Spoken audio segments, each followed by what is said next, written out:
जय जगन्नाथ दर्शक बंधु मु आपणकर प्रिय सौम्य आउ एपिसोड को आपको स्वागतम जहाँकि आमर विवाह संस्कार रे शिलारोहण ता विषय रे आमे नन्ना संगे आलोचना करबा। जय जगन्नाथ नन्ना। जय जगन्नाथ दर्शक बंधु। नन्ना केमती अछंदी? भलो अछि जगन्नाथ कृपा रू। आउ टिके नन्ना हमर जो आम विवाह संस्कार कार्यक्रम को आपको स्वागतम, दर्शक मानन को भी स्वागतम।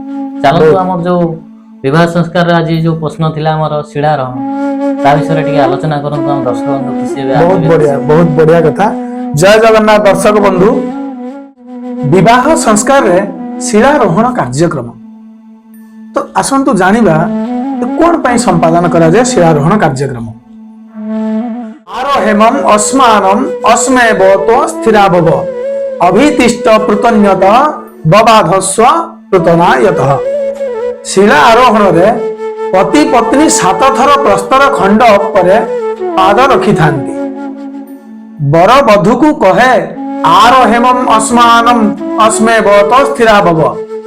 तुमे ये प्रस्तर ऊपर पाद रखी प्रतिज्ञा कर जे तुमे पत्थर भली स्थिर रहिबो, वो पत्थर भली धैर्यशीला हेबो। मो घरर समस्त सदस्य तुमर अपरिचित, मोर गुण कर्म स्वभाव को पूर्णतः तुमे जानी ना। मु मध्य तुमर गुण कर्म स्वभाव को भल भावे जानी नहीं। मोर पिता माता ता आत्मीय स्वजन तुमको भल भावे बुझिबा पई निश्चय किछि दिन लागिबो। केतेबेले क्रोधवशतः बा विवशता वशतः तुमको जदि किछि कहि दियंती, यदि सेमाने किछि कहि दियंती तुमे धैर्यर सह पत्थर परि सही जीव। अभितिष्ठ पृतन्यत बबाधस्व पृतनायतः। पुनराय बरबधु को कहे तुमे आम घरे सुंदर मन नहीं चलिब, मनरे केबे भी द्वंद्व रखिब नहीं ओ प्रतिदिन पवित्रता सहित जीवन यापन करिब।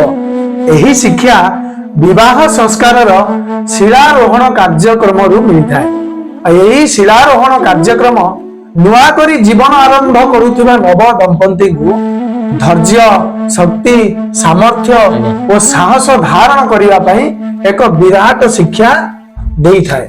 आज्ञा बहुत बढ़िया कथा। ठीक अच्छे दर्शक बंधु, मु आशा करुच्ची हम विवाह संस्कार कार्यक्रम आपन को अनेक किछि शिक्षा मिली।